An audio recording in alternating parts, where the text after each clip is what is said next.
Hello and welcome to Qwernomics, path-dependency, and semiotic fatality. I am going to pass off the mic to the course instructor, Nick Land. Great, thanks a lot. And yeah, I'll stop apologizing, not because apologizing, but because it's wasting everyone's time. I'm very grateful that hanging around. So we had a weird sort of broken, confused session last week, but I'll treat that on the introduction and that we're sort of already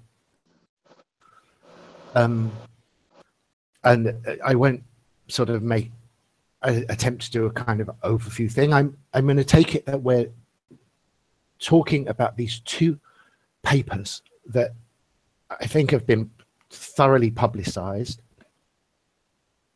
If anyone wants me to put new links in, I think it should be unnecessary. It's point is the paper by and this is the kind of touchstone course, at least this first module, which is this paper by Paul A. David called Clio and the Economics of QWERTY, published in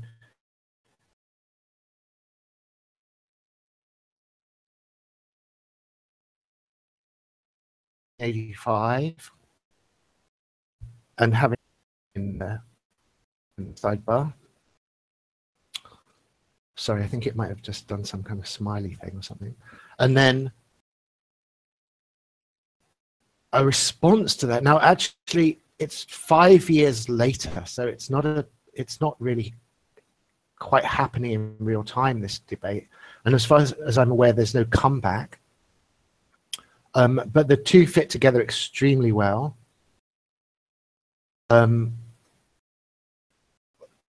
Which is the paper by Stan Leibovitz and Stephen Margolis, 1990. I'll also just might as well stick in there. So all these two courses to these two papers to found, and everything that I think we need for the next. And I'll try and fatten it up. There's already, I've got a classroom available, of course, yet. I was going to put a link up, which I'll just do now. Very interesting. This is actually a Paul Krugman article from 1999 on evolutionary economics, and I think people will find lots of relevant material on that too. I might talk about it a little bit. So I won't go on for a long time. I'll just make a few introductory remarks.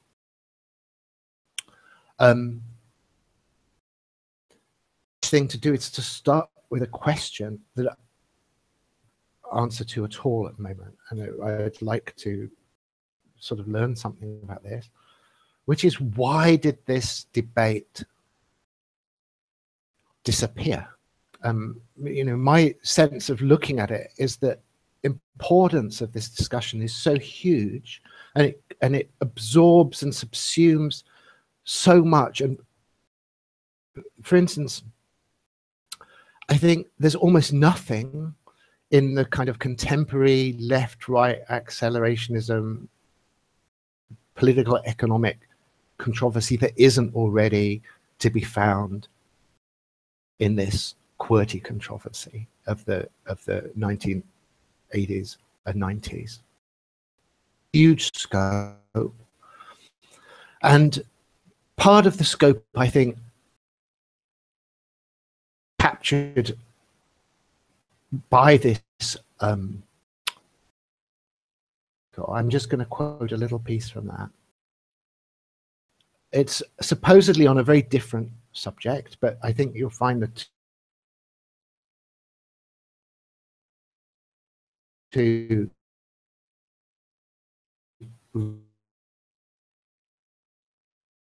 really melt together extremely well.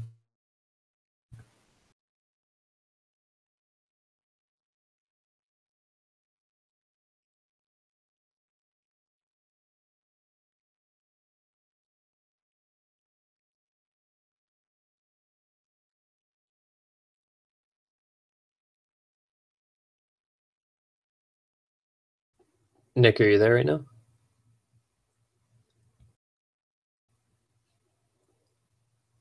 Can anyone else hear me right now? Yeah, I can hear you. Yeah. I think we may be having a little bit of difficulty hearing Nick again. Yeah, my video is frozen as well. Same. Is it okay on our end? Is it just his end? Yeah, you sound fine. Yeah, you guys all sound good. You guys sound really clear to me. I'm just going to send him the link again. It looks like he just got dropped out. Sorry about this, guys. That's cool. Nick's in China. Where's everybody else? I assume everybody else is around the globe too, so it's not one particular continent or one particular network. Yeah, I'm in North America right now. Yeah, North America. North America here. I'm in the Pacific. pretty good. At the bottom. Pretty good coverage. I found out that huntsman spiders are not actually spiders last night. Did you know that? You know, like the picture from Australia with like the giant freaking spider with the rat climbing up the wall? They're actually another family of arachnid. They're actually what? Another family of arachnid. They're not spiders.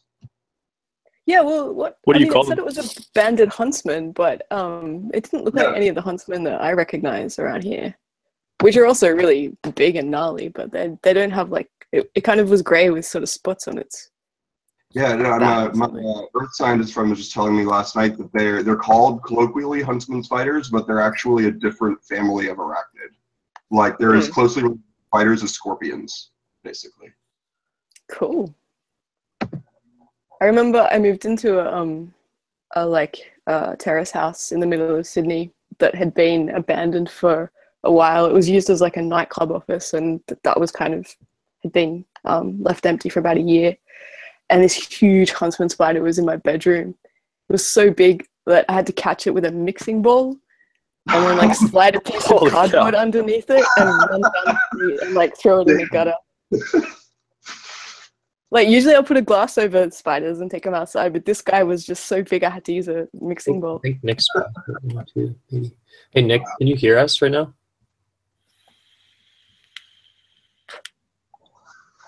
Nick, are you there?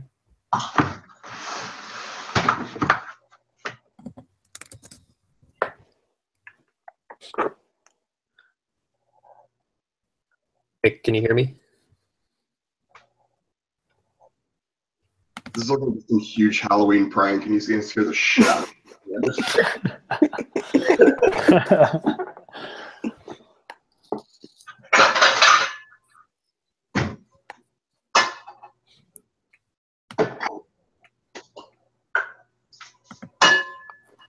What are you cooking? Egg sandwich. Overslept and just got home. Can you make enough for the rest of us? Huh? Can you make enough for the rest of us? I've got a lot of eggs. I can just sort of do it assembly line style. If you guys figure out how to pass it through the screen, I'll take care of the cooking.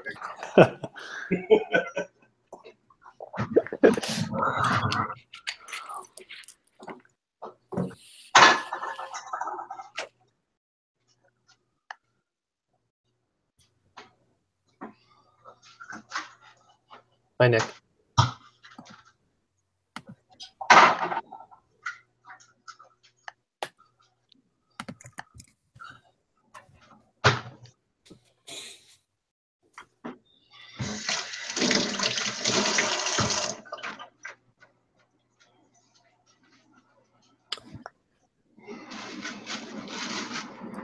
Hey, Nick.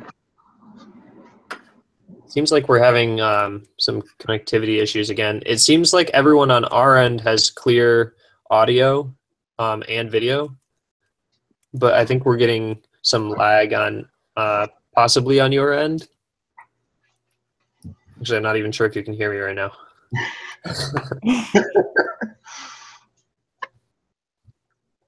This is the first time we've had trouble like this. I don't think it's... Yeah, I mean, in the past, his internet has been really good.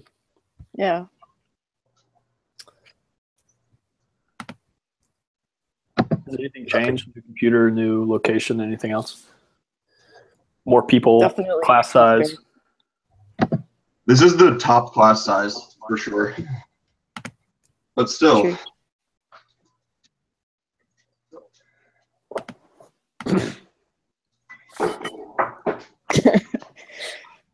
It's definitely some shady censorship shit going on. Damn right. But I call that a good sign in and of itself. Yeah.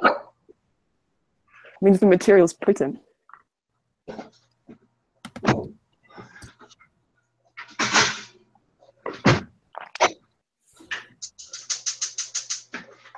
Yeah, you can. You can also like do private messages in the bar.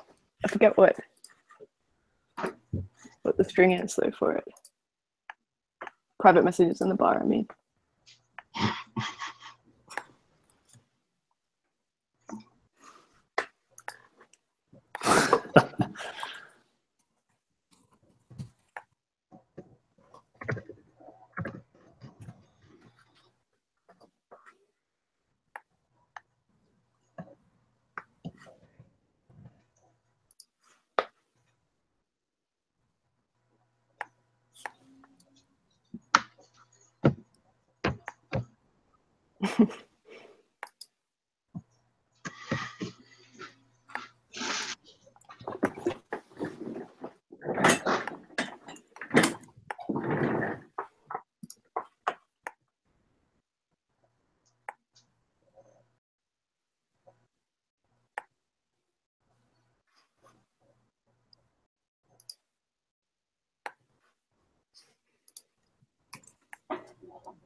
So I'm currently reaching again by email.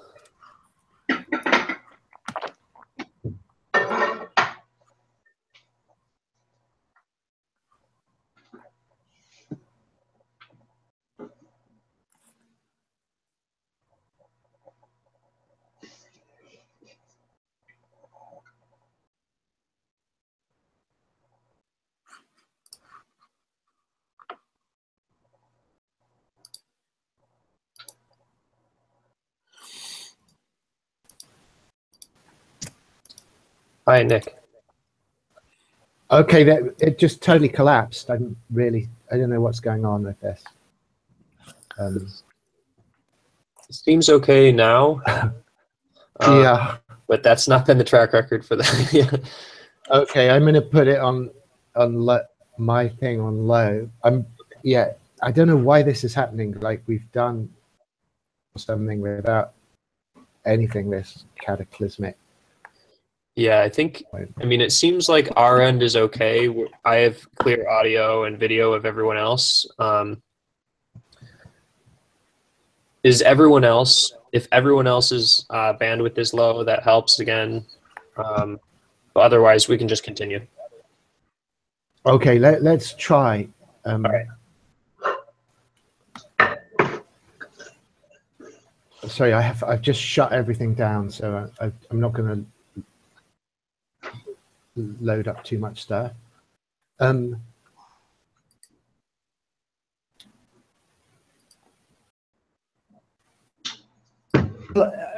Okay, I'm not sure how useful it is to me to rehearse the whole argument in these two papers. It might be better that that's something that we do together rather than me monologuing on it. I think maybe I'm just going to sign sort of simple point, which is that the basic argument in the David paper, QWERTY is I don't know whether I was still with people when I was quoting the Cookman thing, but he talks about the problem of a local maximum.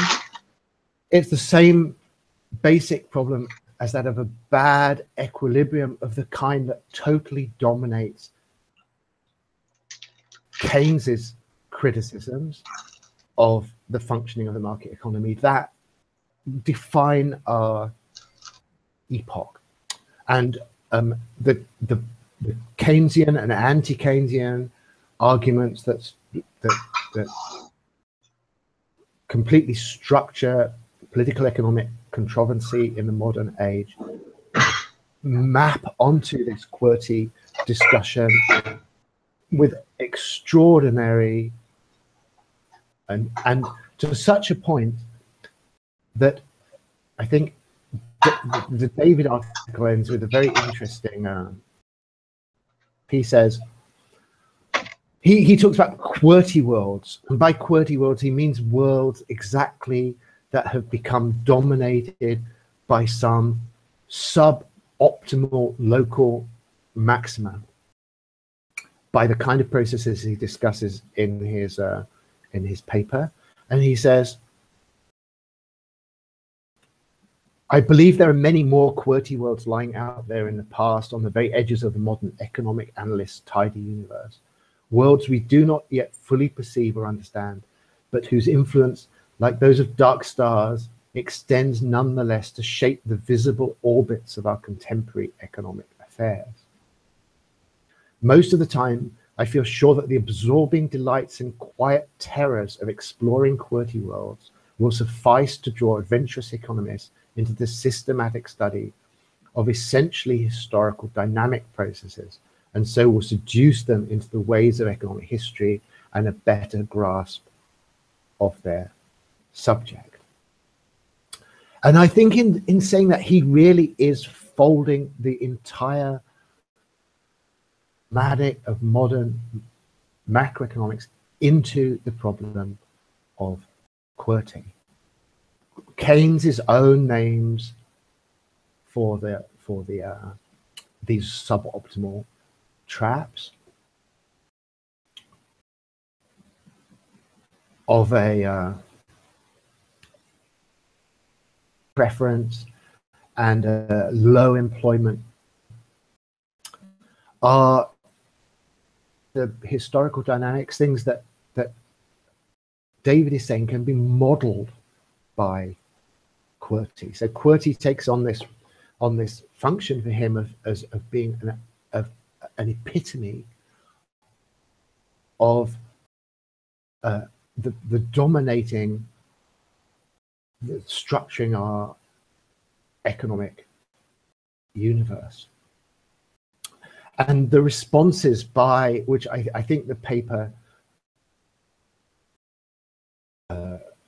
Leibovitz and Margolis is also a fascinating paper, and partly because it too captures all the basic critiques of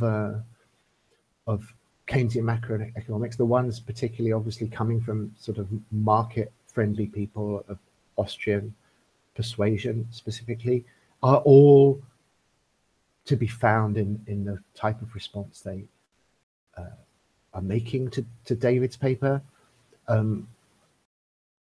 And again, I'll just quote a tiny little piece that I think is indicative, but we can go into all of this in much more detail, where they say at a certain critical point in their paper, Scholz's decision to solve a mechanical problem through careful keyboard arrangement may have inadvertently satisfied a fairly important requirement for efficient typing. So he's saying that by mistake, the Scholz, the QWERTY keyboard, actually has an efficiency that could not be predicted on rationalistic grounds. They then continue. It appears that the principles by which Dvorak rationalized the keyboard may not have fully captured the actions of experienced typists, largely because typing appears to be a fairly complex activity. So I don't think it's at all hallucinatory to see the same sort of patterns of objection here as you get from Hayekians and people against Keynes, saying, you know, the micro texture of the economy is complicated, and rational solutions that seem extremely impressive in university classrooms to these problems are failing to fully understand the fine-grained difficulties that are being actually confronted by economic processes. And so there's a criticism here of rational planning in general. And the Dvorak, I hope I'm pronouncing that right, simplified keyboard, that's the counterpole of this whole discussion. It's kind of, in a way, it's treated as a kind of hero in David's account, and it's kind of a subject to a certain amount of criticism, obviously, by Leibovitz and Margolis in conclusion, is just as QWERTY is serving as a proxy for the spontaneous market solution. The Dvorak simplified keyboard is a proxy for rational planning in, I think we can say in this case, economic, technological and economic affairs. It's supposed to represent a rational standard as opposed to the kind of spontaneously emergent, perhaps suboptimal market solution that's represented by QWERTY. So I think that what I'm saying repetitively and obsessively here is that this controversy about QWERTY is a stand-in for these absolutely all-consuming political, economic controversies of the modern age. And so to get back to the question I don't understand is, like, how did this controversy disappear?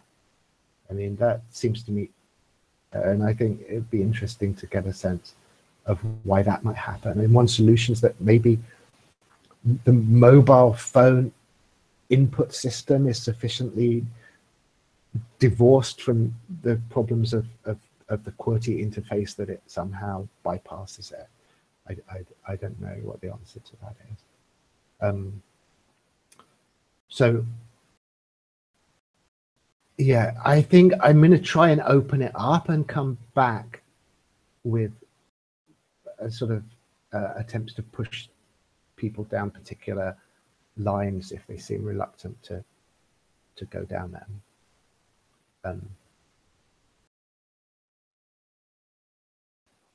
Let's see.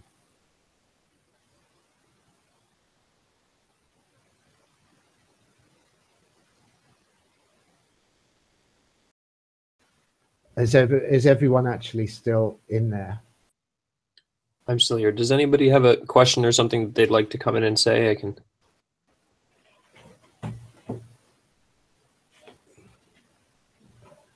Maybe I'd like to hear a little bit about like the software aspect in the second article, sort of like this performative dimension of the software and how that contributes to the QWERTY phenomenon. Can you say a little bit more about that? You're talking about the Leibovitz and Margolis paper. No, not that one. The David Cole one, he uses the term software as, and like, so the Remington is the hardware, and then it's sort of like the actors themselves are the software. So the typists that are learning the software, that becomes right. Yeah. Okay. Yes. So he actually, I've shut down all my tabs on this, but he's saying that artificial culture of QWERTY proficiency becomes, let me just, if I can take one step back, because I think there's a kind of quote I might have already used on a blurb, but I think it's worth repeating that envelops this a little bit, from David's piece, where he says, I think this is a really crucial building block of his argument. He says, touch typing gave rise to 3 features of the evolving production system, which were crucially important in causing QWERTY to become, quote, locked in as the dominant keyboard arrangement. These features were technical interrelatedness, economies of scale, and quasi-irreversibility of investment. They constitute the basic ingredients of what might be called QWERTY-nomics.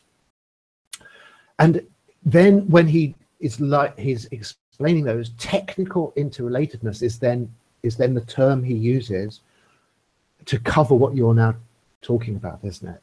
By technological interrelatedness, let me just look again. He actually means the acquired habits and competencies, to use your term, at the software level of typists who've become versed in the QWERTY system, becomes, in his narrative, this insuperable obstacle by the mid-1890s that no other competitive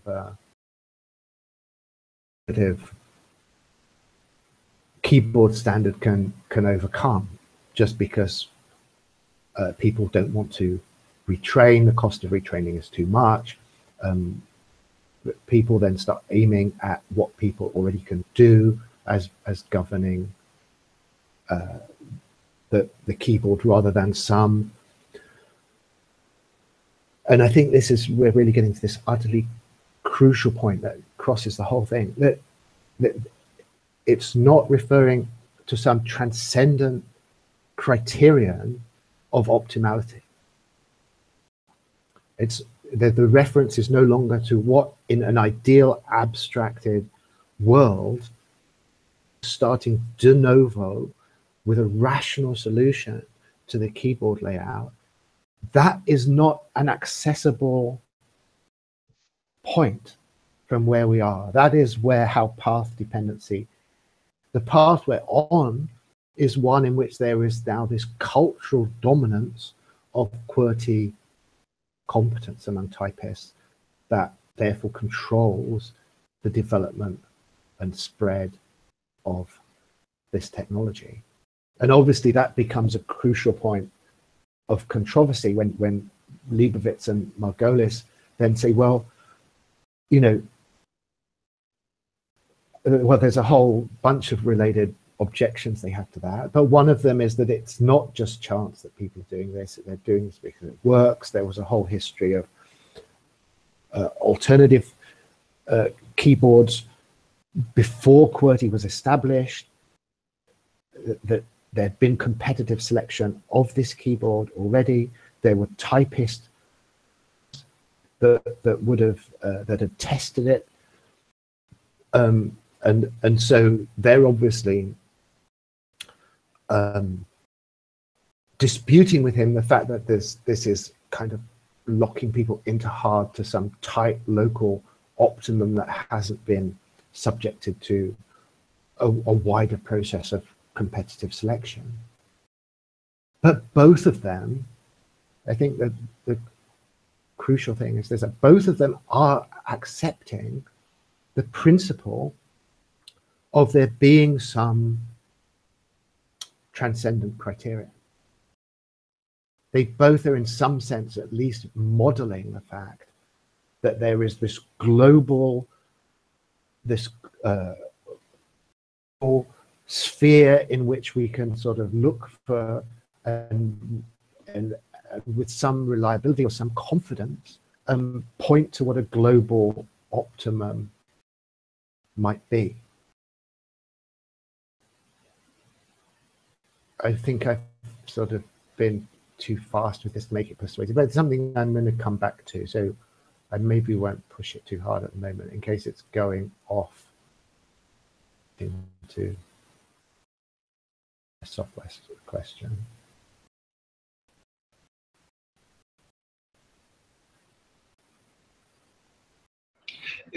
Is a way, maybe a way to warm up to this. One of the, I'm not sure if people notice this detail, but it fascinates me that Anders is actually using a Dvorak keyboard, because I never met anyone that used one before. So, but the other detail from the David paper, or the Davis paper, the Apple IIe computer had a switch where you could, yes, the Dvorak, just cross over, yeah. And it's, you know, very, I think it's part of the myth around Steve Jobs, but it's also observable in the history of Apple Computer over and over again, where they will decide that they know better than the user, or that decide that they will know better than the consumer. You know, in the pursuit of a larger design goal, you know, based on, you know, their insight or their study of their consumer base, basically, or their potential market. And then even they forced new standards to be adopted time and time again. They weren't able to do that successfully with the Dvorak keyboard, right.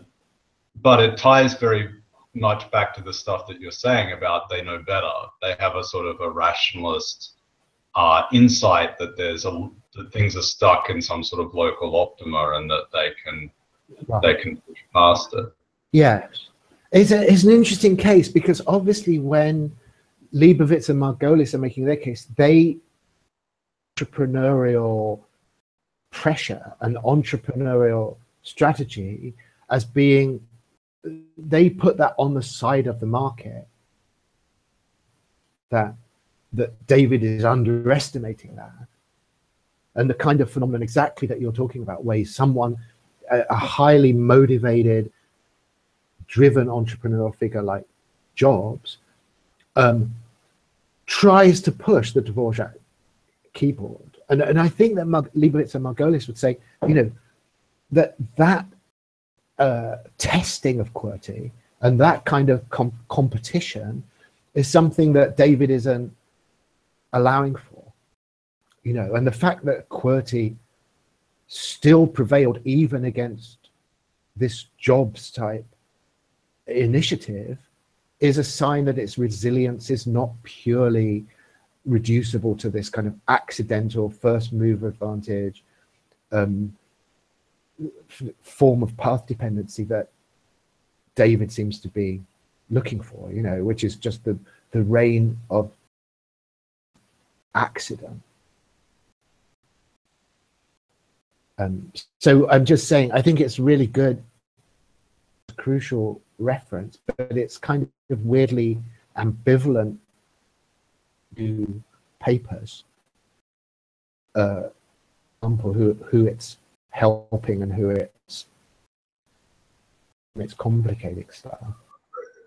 Right. I mean, it sort of comes back to, you know, stuff like the efficient market hypothesis, right? So where basically they're saying, well, if that is more optimal for someone, or if that's a better outcome, then some entrepreneur will find a way to profit from it. And then if you have some entrepreneur that does it, well, it just confirms the theory. It doesn't sort of, it's not counterfactual or counter theoretical. It is one of these ways that sometimes the efficient markets can be framed so broadly that it's in some sense non-falsifiable. I saw someone drop Karl Popper in the chat room a while ago, because it's you sort of say everything is a utility function and it's always being maximized, so you just didn't look hard enough, basically. It's more like a frame of reference than a sort of testable hypothesis. Right. Yeah, I'm sort of tempted to try and push you a little bit. Like, let me just see. Oh yeah,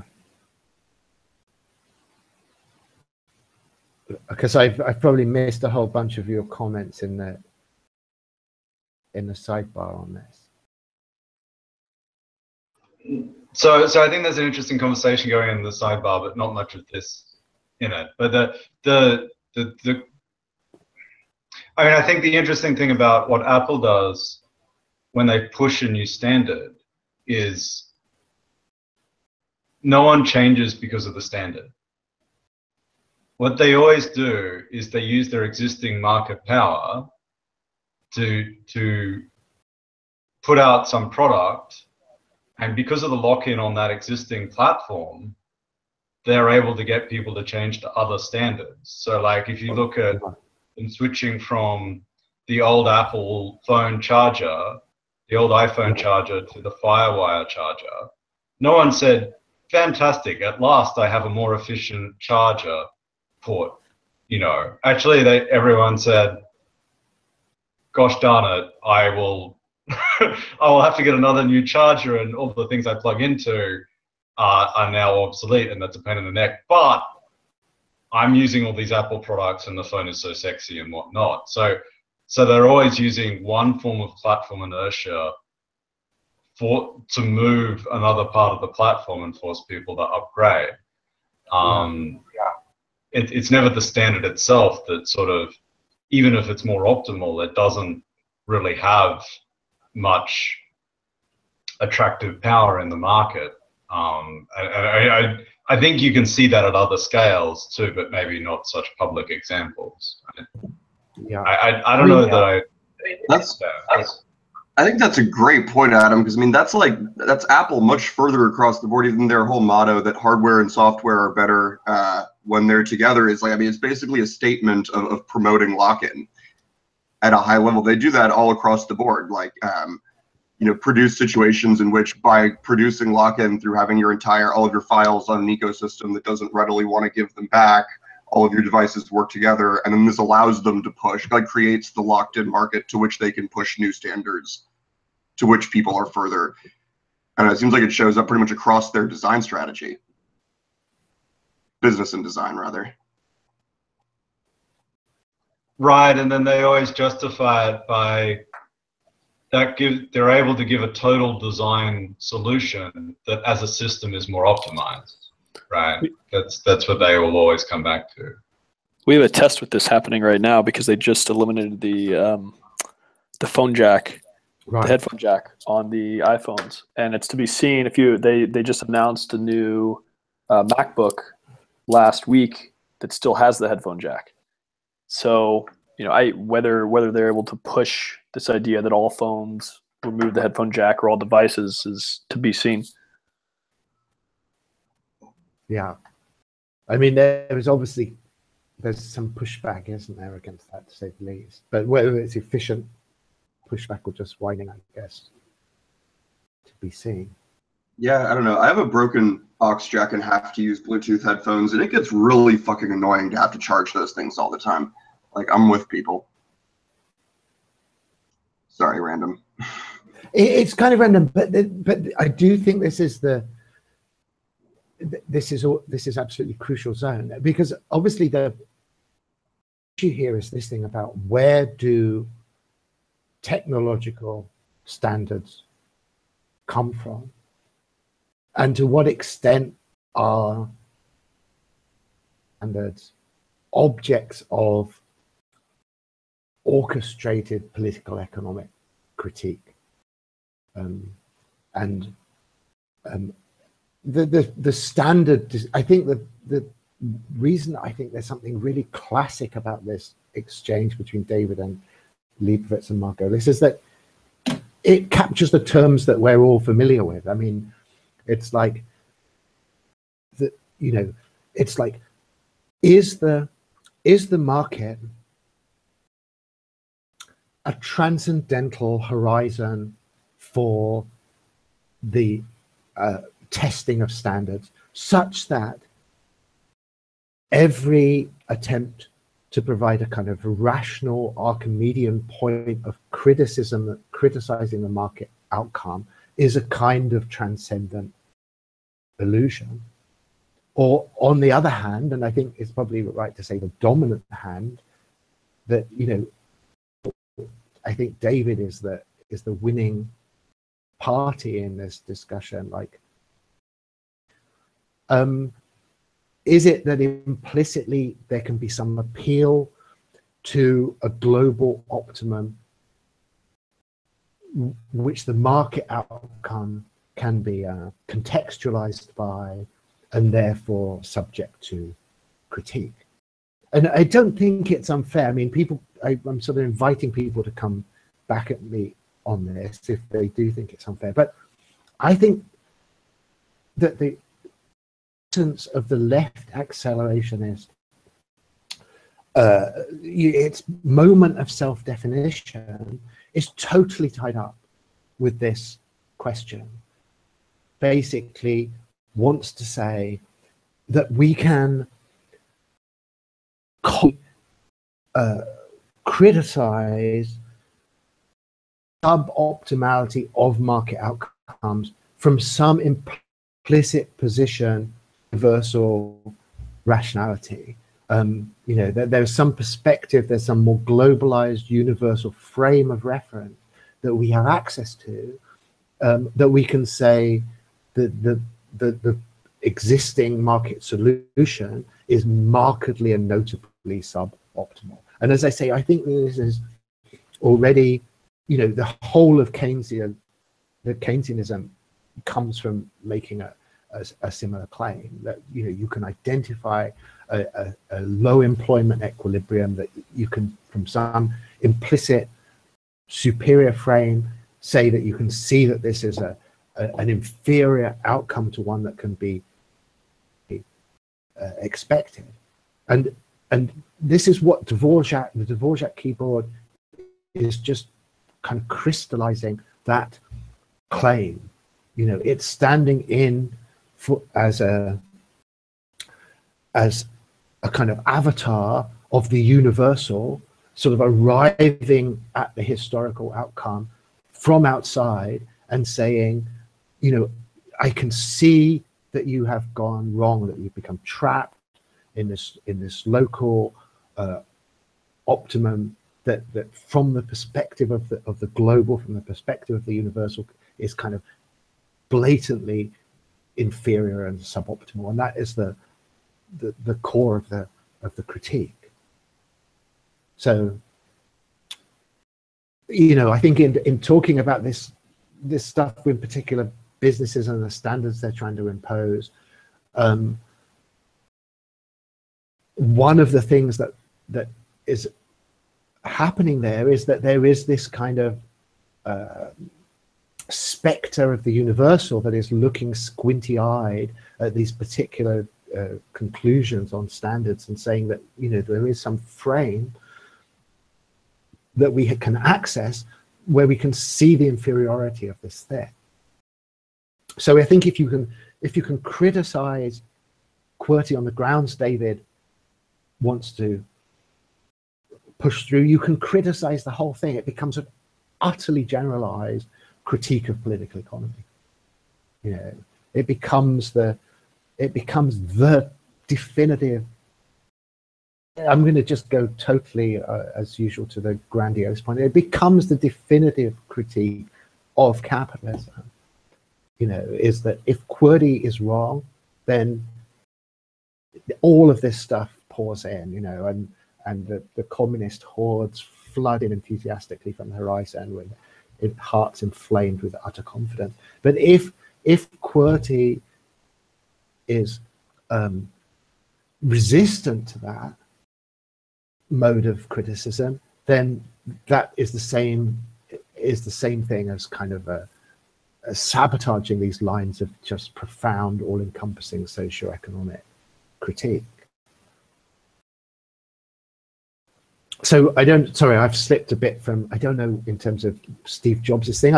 My problem with them is only I'm just not confident that they've succeeded in establishing themselves as standards. And they seem to me very fragile and contested compared to would be, you know, compared to QWERTY. Does anyone seriously think that Jobs' plug design is going to still be around in 80 years' time?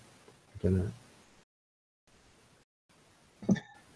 Yeah, I mean, it seems like it's very dependency on a particular like private entity that can, you know, go bankrupt and fail or can stop selling its stuff, and that its vulnerability to that, like if it was designing things that were sort of universally compatible in one way or another, then even if it failed, those devices could still get used. But by pursuing like this sort of proprietariness strategy for owning their locked-in standards, it means those standards are like can't accede to the QWERTY level by nature. Because if they ever fail, those standards will no longer be supported by anything still being made. No, I mean, it seems intrinsically fragile, doesn't it? Because it is subsumed in principle under the Apple brand. Yeah, so exactly. It doesn't have any ambitions beyond the Apple ecosystem. So it's not like QWERTY or even, you know, all the PC standards that came in that were based upon the fact that you would have different brands locked into the same set of technical standards. Right. So it's not dependent on the success of a particular company. You know, Remington typewriter company can go bust, and QWERTY is not going to be brought down by that. I'm assuming that all these Apple standards are not insensitive to the fate of the Apple company. I want to raise another example that hasn't been brought up yet, I think. Right. But VHS versus Betamax as a video standard is interesting because no one argues. You know, both standards were so similar. No one argues that Betamax was more efficient or a better solution. It should have gone that way. They were so similar that when VHS won out, you know, no one cared. But in the case of QWERTY versus Dvorak, you know, there's a clear efficiency trade-off. And, you know, are there more of these cases to where one standard is won, not necessarily based on some efficiency point where people just don't care, and then, you know, other cases to where the efficiency argument matters? But it's not a question of efficiency. It's just a question of exactly what we're talking here, which is the path dependency. I mean, obviously the question of whether Dvorak is intrinsically superior to QWERTY is part of the controversy. And I think it's interesting to ask, well, how important is it as part of the controversy? Like, you know, David assumes that Dvorak is superior. And Margolies say, actually, that it's pretty, you know, there's a lot of very flaky argument about this, and it's very dubious whether there's substantial superiority for the Dvorak keyboard. If we granted that it was superior,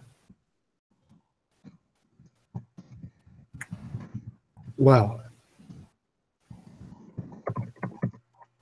I think a lot more would still go through, even if we granted a lot of David's points, than Leibovitz and Margolis are prepared to accept. But I think the point is, it's, you know, we can't assume.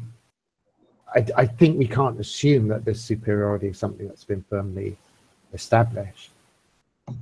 There's a question of good enough, right?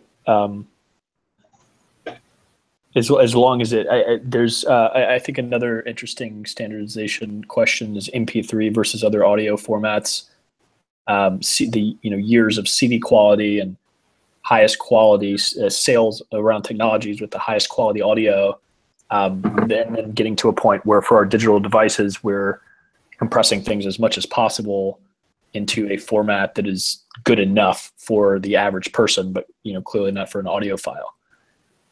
So at scale, for a given system, what is good enough to scale into the market helps drive some of these things. Yes, I mean, that is an interesting question. But do you think that that is what the QWERTY-Dvorak difference is about too? I mean, is it actually that there's a kind of super optimized keyboard that we just didn't settle on because QWERTY was good enough? Or, is that the argument you think there? I think the argument is it's a mix of first to market that's good enough, and with Dvorak may be better, but if QWERTY is good enough and you have this reflexivity kind of thing happening where both the software and hardware play off each other, the memory, then it becomes the better solution given the network effects. Right. Yes, it definitely becomes the dominant solution. Well, yeah, better is not. And then the question, well, better is really interesting because better again is invoking a transcendent criterion, isn't it? It's like saying that there is we're mentally sort of implying some tribunal, some virtual tribunal that is looking at these different keyboard layouts, and on the basis of some particularly uncontroversial criteria or non-partisan criteria is able to say this is better than and I mean, I think that that assumption, that sort of implicit sort of view of there being some global tribunal is the ultimate stake in this whole question. It's like it's something that as I say, I think that Leibovitz and Margolis are still sort of deferring to that notion. Classical economics is still deferring to it. It's still the notion that ultimately there is a kind of coherent notion of a globally optimum solution that we can conceive. And therefore that structure of conception, that structure of judgment, that tribunal system is at some kind of higher level of judgment than the standard that is in question. But the counter that is that the standard that comes to dominate achieves genuine transcendental status. That's to say, it actually eliminates the coherent possibility of transcendent judgment. Let me just take another example, which is a slight sideways thing, but it's like take the case of Bitcoin, where you have within this Bitcoin system, you have a criterion for what is a real event guarded as an unreal event. So anything that involves double spending is just ontologically derealized. The Nakamoto consensus builds into history. The only things that have really happened, i.e. really get accepted into the blockchain, are things that pass Nakamoto consensus and pass that basic criterion of the blockchain itself. Now, there's no way, it seems to me, that someone from outside Bitcoin can say, oh, consensus made a bad decision in that case. You know, there's no leverage, there's no point of second guessing. There's no sort of courtroom that stands above Bitcoin and can say, oh, you know, in that case, it was wrong. It made a good decision there, made a bad decision there. You know, let's see whether generally it's doing a good job of making a good decision. Because it just simply eliminates that possibility of there being a transcendent authoritative position. And I think the radical question about QWERTY is whether it's like that. You know, is QWERTY a sort of cultural destiny for the world such that there is no position outside QWERTY that can judge QWERTY with any authority?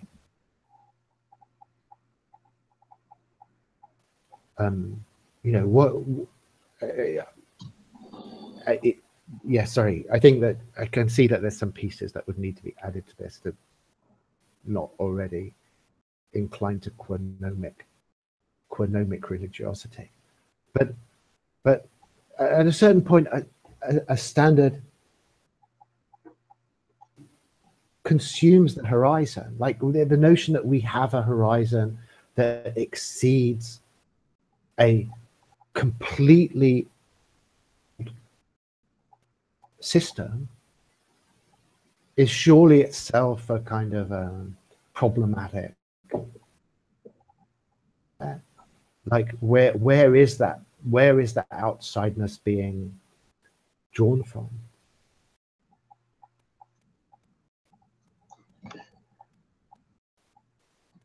So if we were to kind of put this into the things that people do tend to judge QWERTY or keyboard layouts on terms of the optimality and suboptimality of, with sort of like this implicit recourse to a transcendent standard. If it was something like typing speed, for example, which is therefore economic efficiency and so on. The sort of translation of that here would be that the particular keyboard layout that emerges and gets locked in drives these sort of inputs into the formation of the system later, of the economic system later, of who profits by it and how fast things happen. Sort of the relationship of bodies and economies is driven by something that emerged prior to it, which is QWERTY, rather than it being standards by which that can be judged against alternatives that don't exist. Something like that. That there's some system of economic logic that can be sort of. I mean, obviously, this type of criterion is the one that Leibovitz and Margolising has already been hashed out by the market much more thoroughly than David is accepting. So, you know, I think they would accept that as a good candidate for a transcendent criterion, or anything that kind of is internal to the culture that QWERTY produces. And in that way, they are on the same plane as David. They both accept that it's quite a reasonable question to say, is QWERTY optimized according to these sort of characteristics? Yes, typing speed, efficiency. You know, there's a list, isn't it, to do with the left and right hand action and the amount of keys on the middle keyboard. And yeah, in the Margulis article. Yeah, I think David and Leibniz and Margolis both accept this same set of these technical criteria about how you would judge the efficiency of a keyboard layout. I think they're sort of responding to David and accepting those 3 points, isn't it? Sorry, I'd like to call up the article, but I'm slightly worried that I'm going to do some computer disaster if I've got a whole bunch of tabs open.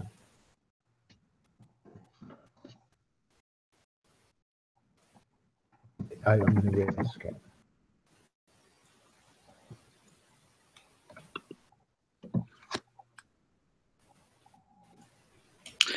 So maybe while that's being pulled up, I had a question too. Yes. It seems that the articles all do assume that essentially the usability of the keyboard, typing speed and whatnot, is taken for granted, transcendent criteria. But is there any reason why we would accept that as the only one? Only because the keyboard itself, existing as it does in some material form, functionally bleeds out beyond that a little bit. In other words, you could talk about it as saying which one has been optimized for, resource usage. In other words, like the size of the keys, and talking about how much material it actually takes to print or to backlight keys, things like this. So, in other words, they're both talking about it as though usability is kind of the primary relevant criteria. Right. I'm not sure that necessarily needs to be the case. Yeah, I mean, I'd be interested in hearing more, because what I'm hearing in this question, I think, is really interesting, but I'm not sure I'm fully getting where you're going with that as what the alternative criterion is that you're suggesting here. Well, and I think it goes back a little bit to the satisficing idea that if we're looking at the usability as being compromised, maybe a wrong way of looking at it, because it still kind of asserts that the usability is kind of the primary, where if all the criteria are somewhat have a different type of relationship, then the usability may be optimized given what those other criteria are. For example, how much access to resources you have to make something the kind of profit that you can get, your distribution network, your supply chain, things like that. Now, in saying that, let me just make sure I'm following you. These other criteria are exactly the criteria that produce lock-in, as far as David's concerned. Is that right? Like when he produces these three different lock-in drivers, there's economies of scale and quasi-reversibility of investment. Those are the things that you're saying should be respected as part of the criteria. Right. Because it seems to me like right now it seems as though there's a default idea that the usability is the primary criterion, and the rest are things that cause compromise. Whereas if we make it completely symmetrical, then we would see, I'm thinking, that you would say, well, okay, usability is compromised because of these other criterion. Or I could say as a material specialist, well, no, my material use is compromised by the usability. So the lock-in might come from the opposite angle. Yeah. So you're saying lock-in actually, no, I think so. I think you're in a way defending lock-in as optimal when you have a wide enough set of criteria in play, and the criteria that you're wanting to add to the critical criteria that David concentrates on are precisely those that he is seeing as the causes of lock-in. Am I understanding? I think that's exactly it. So I'm looking at it rather than, and maybe the problem is we're looking at it as, well, at least in my head, that's what I'm thinking, is that we're treating the keyboard as though it's like a synecdoche key, right? So that the keyboard layout defines the keyboard, when actually the keyboard is going to be some It has to be a real thing. So it's going to be some actual materials with constraints and things like this. If we look at it on a very pragmatic scale, just in terms of just the production of it, yeah, I guess what I'm saying is all those criteria that are relevant, that account for the actual thing you're investigating. Like if you're actually looking at an actual keyboard in front of you. Maybe a way to look at it is that all those are symmetrical rather than subordinate in modifying the usability. Yes. I mean, that's a part of what makes that a very interesting argument is it's strange. It's strangely absent from the goalist criticism, isn't it? I mean, they don't go down that road at all, which means you're opening up a very different line of attack against the David claim in a way by saying that. I think. I mean, so why wouldn't it's a Margolis accepting that would prevent them having taken that option? I guess partly it is this thing that they're not contesting this general frame that David has, that there is this standard of global optimality that can be defined in the absence, that should be defined abstraction from the actual path-dependent process itself. That the process of path dependency is something that's like accidental and is not worthy of intrinsic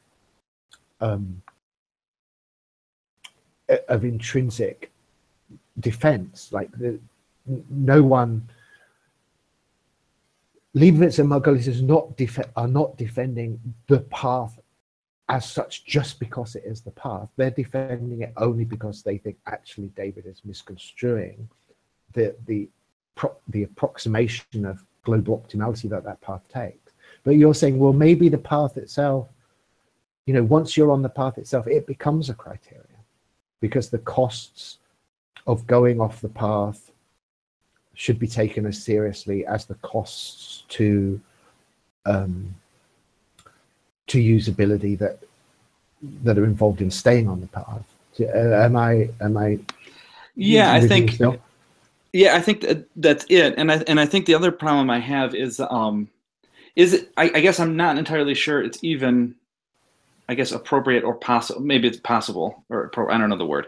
And it does seem like still David and Margolis are still talking about it as though there's a normative aspect to it, and I don't know if there's. I don't necessarily know, and maybe I'm just. I don't know if that's if how appropriate that is, I should say. So I don't know if is it even valuable. That's good, this language, I think. Definitely, because obviously you can talk about this whole thing strongly normative terms as a self-installing law. I don't think that it's not hyperbolic to use that. QWERTY becomes it lays down the law about how a keyboard should be arranged most minimally, what you need to learn in order to type, in a minutiae, which letter comes after which other letter. There's a whole normative structure that is equivalent to the kind of hegemony of QWERTY. So there's an implicit contestation. Is there a higher law? Is there a kind of transcendent superior law that overrides and judges from beyond the law? And this is like, is therefore, is path dependency, is the path taken itself supremely legislative? Like, can you say, can you look at that path from some external position and say it was the wrong path? You know, this is obviously what David is doing. And I wonder if you can, but if there's almost no, I mean, not to be too relativistic about it, but I wonder if there's, so for example, let's say I'm looking at it not from the usability path, but let's say I'm looking at it from just, let's say I'm just a materials resource manager or whatever. And for the amount of steel or plastic that it takes to actually make keys that are ergonomically viable and can fit lettering and things like that, I might bemoan the usability and say that this is, now I'm looking at it path dependent in a different way and saying we're locked into this path that a keyboard requires X amount of material. The problem with that is this damn usability that has locked us down this road. In other words, I'm thinking any angle you look at it is anything that's path dependent, or I'm thinking any angle that you look at it is going to appear to be suboptimal. In other words, I don't know if there is actually a vantage point that isn't that doesn't have an interested stake, if that makes sense. Yes, no, it totally makes sense to me, for sure, to say that. I think that this is, you know, I'm sorry, I'm just being repetitive here and just repeating that. I think that that is the, is there an Archimedean point of evaluation beyond the path taken from which you can actually hold this kind of implicit courtroom scene of you know, in a zone of debate and say, did we go direction? You know, did we take the right path? And I agree with you strongly that that is at least questionable. And it's interesting to me, you know, that I think it's very, very informative about where we are a bit, very, very generally in political economic terms, that when we look at this exchange between David and Leibowitz and Margolius, neither of them are criticizing in principle the role of a transcendent tribunal in this question. And so, you know, to put that in a nutshell, what they're saying, what they agree on, despite the fact that dispute encompasses almost everything that is our whole horizon of political and economic dispute in the modern world. Despite that, despite the vast horizon that is captured by that dispute, what they agree on, in a nutshell, is that QWERTY is not God.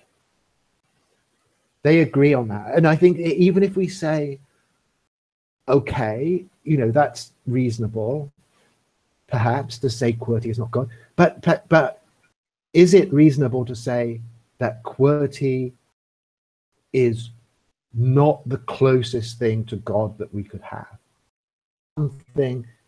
Is there something that we can point to that is a God above QWERTY? You know, is QWERTY at least the only God available to us?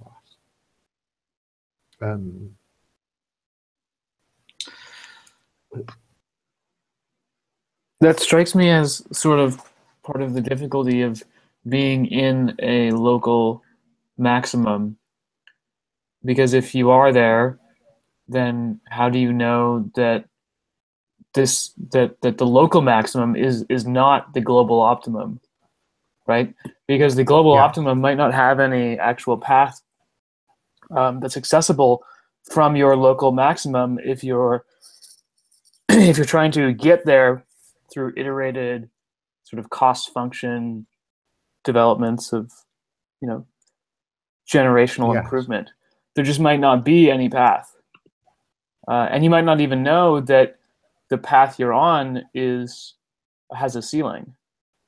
No, but in calling it a local optimum, you're already kind of implying an implicit position of transcendent criticism, aren't you? You know, like in saying it's a local optimum, you're saying that at least in some hazy, implicit way, there is a global frame positioning and locating it, and from which we're able to kind of, you know, give it this designation. Well, I think as a local maximum. I think I'm suggesting that even if there was one, how would it be accessible, or rather, it wouldn't necessarily be accessible in terms of knowing that you had arrived at a place that wasn't the optimal one. So even if you could construct some sort of transcendent criteria that had some, I don't know, commonly agreeable basis, then unless you have access to, I don't know, some kind of, I guess, outsideness, then you won't know that you've hit a wall. Yes. Well, I think it's also the point, depending on sort of how rigorously or what area you're talking about, that you have to start just distinguishing between paths and access in computational or predictive terms, and in terms of movement of the system itself, like through regulation, like in any cybernetic sense of regulation, and which is like levels of simulation, essentially. Because like in a mathematical context, when we talk about something being like knowing that something is a local, specifically local optimum, it's because we know that like the behavior of this plane in which this like particular state is occurring achieved where in it these other things, and then the calculation of whether we can get from here to there, and the calculation of how sure we can be of this, you know, data we have about the larger plane around us, are both just kinds of access. Yeah, it's interesting. I posted the wiki article for gradient descent, which is an optimization algorithm which tries to find a local minimum, but you can think about it as finding a local maximum. And it's very good, and it's an iterative process, but it doesn't guarantee that you'll get to what's actually the global minimum or global maximum.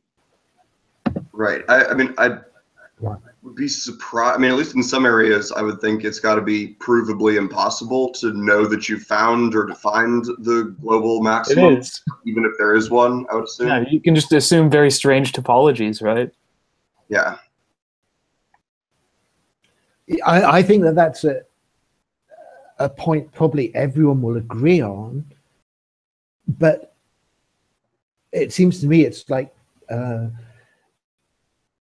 massive implications of agreeing with it are slow to take root. I mean, you know, once you do accept that access to a kind of framework evaluation of global optimality is not accessible, it has huge consequences. I mean, it's like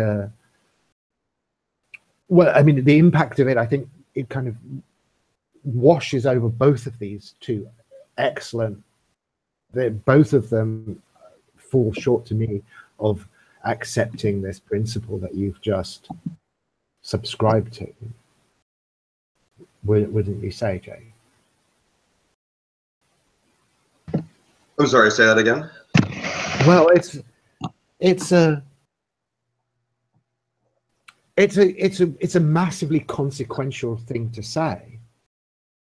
That the question of whether that a framework for the evaluation of global optimality is not accessible. Yeah, I think it is. I mean, so in the specific case of QWERTY, I mean, what I think, if we can eliminate, let's see. So like in the Margulis paper, I was looking, and so it was not typing speed, it was actually like distribution, even distribution from left to right, that was the actual guiding criterion because of this sort of contingent mechanical failure issue, which actually, Jeremy, I think is definitely, it's not like a resource allocation, like how much of different things do you have to be able to get to build this thing, but in terms of like material traits, I think it's a good example that it was preventing a particular mechanical failure that drove it. Here, sorry to interrupt, Jake, but can I just, because there's are three of these criteria actually. Here, Oh, I'm sorry, I'm not looking at the right area, I guess. But you're right, that's one of them. If I can just read them out because you're totally in the grain of this.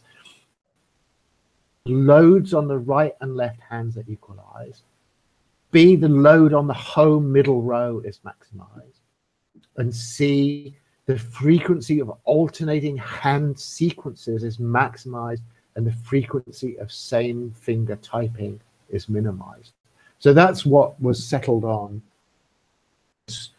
Lineage as being a criterion that was be used to judge the relative performances of these different.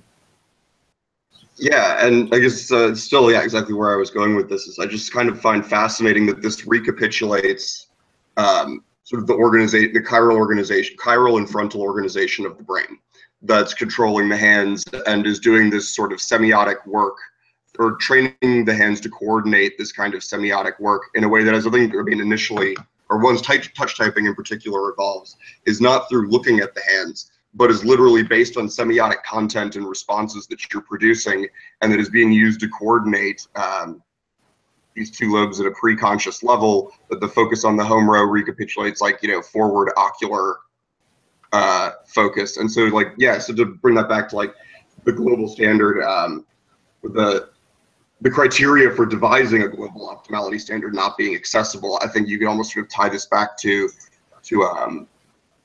blind brain theory, and sort of it's not available because it is what our brain is already doing or will have been trained to do is what is supplying this this standard for how it's used. Right. If that makes sense. Yes, it does make sense. So I mean, this set of criteria then becomes an object for orchestrated critique, doesn't it? In the sense that it, a claim to transcendent authority that becomes extremely flaky upon examination, quickly betrays its own locality. Yeah, absolutely. I mean, I think you can go with it's just it's okay. I don't know.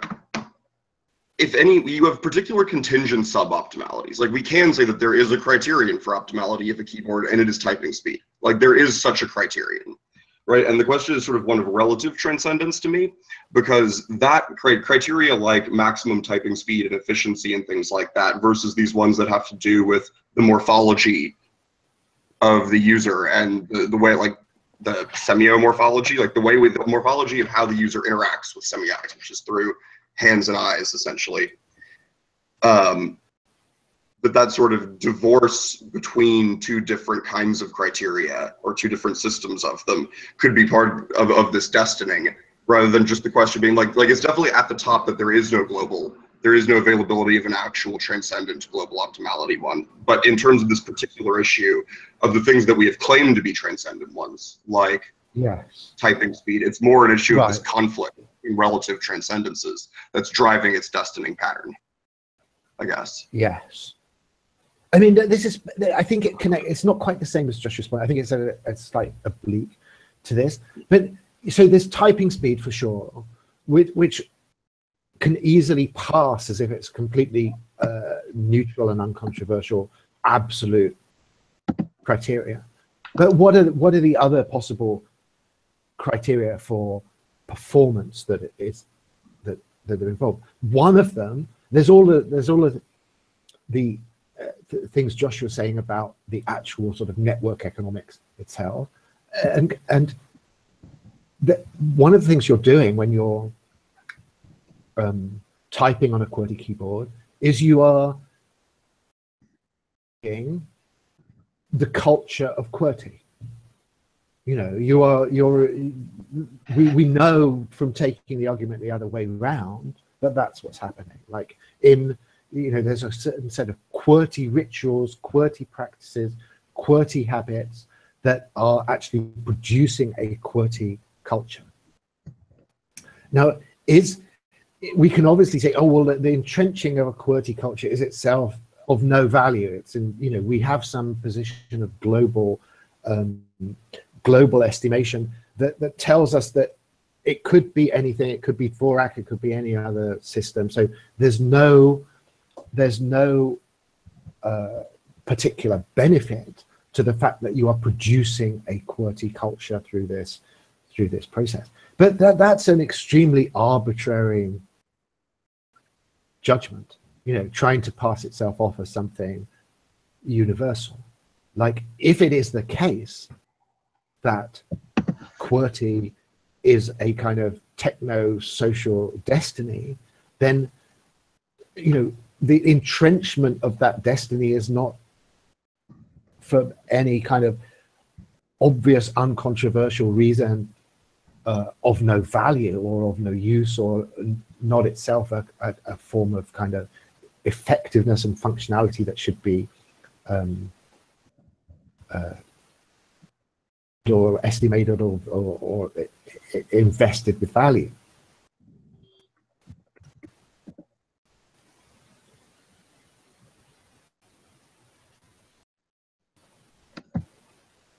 I'm sorry, people ask me to elaborate on relative transcendence in the sidebar, and I'm having to kind of right, yeah. It's taking a little bit of work.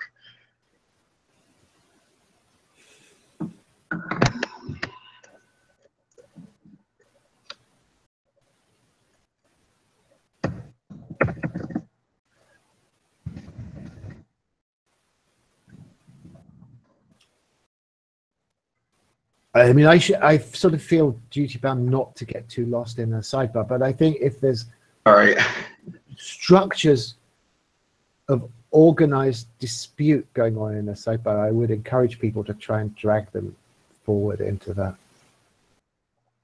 onto center stage as well, because it would be nice to know what's going on there. I mean, other people, please jump in, especially ones who haven't already been discussing. But like what Jake put as relative transcendence reminds me of more like component optimization, and then viewing systems at different scales. So like when you put together a machine, you can optimize and sort of define the specification around a particular component of the machine and other components, and you can define sort of engineering benchmarks around those components. But then how those components fit together into a larger system or machine to achieve something else, you know, that can have a different benchmark, which means that that component is not appropriate, or it's limiting the overall performance of the system, right? And I think, you know, when we can talk about it purely in terms of engineering trade-offs within machines that we dig apart and engineer, then it's fairly it's more like a mathematical or a scientific exam problem. You know, there's a puzzle to solve there, which doesn't become sort of a massive dispute. You can objectify criteria and achieve them. But where the complexity sort of comes into it is when you have a system so complex that it involves multiple teams or people. Even just multiple people is enough. Or even like one person over multiple periods of time can sometimes be enough. And then you inherently get these questions of, well, yeah, okay, what's your benchmark criteria? And are they even explicit? Are they hidden in some way? You know, is this system working? You know, you know, you can rapidly get up the up the sort of abstraction tree to the good, or what's better, sort of thing, right? Then it's sort of political, essentially, right? So, what I want to bring back is this link, Conway's law. Noel Conway is a software engineer in the 60s, worked on compilers, and he said, he wrote a paper called How Committees Invent. It's a very short paper. And he said a number of interesting things about the way that the machine that an organization creates, the design of that machine will mirror the organizational structure of the organization. So if you design a compiler and you give it to 3 teams, then you'll end up with a 3-pass compiler, he says. And this sort of hung around as mainly folklore for about 2 or 3 decades, but in the 90s and over the last 15 years, there's been actual studies where people have sort of found some empirical evidence for this sort of concept. Yeah. And I think, and so look, it comes up in my professional life all the time, this sort of effect. So I would just, like they seem very related to me, because we're talking about, you know, QWERTY, okay, we're defining some optimization criteria around it, and we're optimizing across different local systems. But it's really, how large is the system you're trying to optimize and how many subcomponents? You know, because we could agree some alternative objective criteria for keyboards, right? And their performance as machines. But that's not actually the main problem that makes people's lives better or worse. That's about, you know, are you able to type out your letters quicker and communicate your information and manage your information better within your business or your organization or your hospital or whatever. And that's when it becomes this inherently tangled process.